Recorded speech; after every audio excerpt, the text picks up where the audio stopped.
It's a border that gets more chaotic and more sinister by the hour, where the soldiers are as imposing as the razor wire is dangerous, and still the refugees arrive. Hungary's government couldn't have made its position any clearer.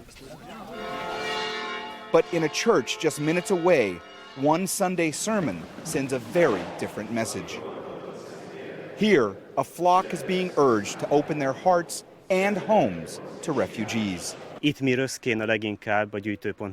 we feel here in Ruske is that there's an enormous need for humanitarian aid, and this is why we try to help them as much as we can, as well as trying to show sympathy towards the refugees. Father Tomasz Liskoy tells me that while the amount of compassion shown has been enormous, he also knows fears are growing. They're understandably afraid to some extent, with these waves of refugees they see every day. But if there's a need for help, they're all here and ready to act.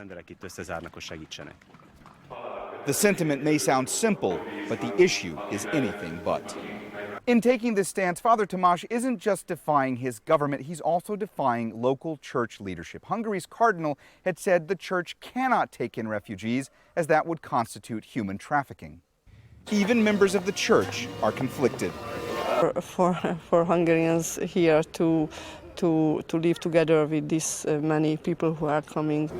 Judith and her husband, both teachers, agree the refugees need help, but disagree with how they're going about seeking refuge. They spend a lot of money for coming, but if they are real refugees, they can come on an order or normal way, and not these other ways how they are trying it.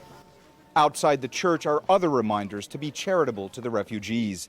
These signs seek donations for children.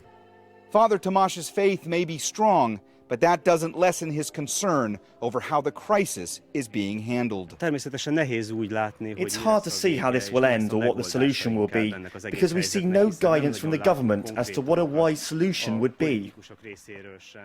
Down the road, on Hungary's border with Serbia, the tensions are rising as fast as this makeshift camp is expanding. 2 days ago, there weren't nearly this many tents or trash piles. Here, where hope has been cruelly stopped in its tracks, many barely even have a prayer to cling to. Mohammed Jamjoom, Al Jazeera, Roske, Hungary.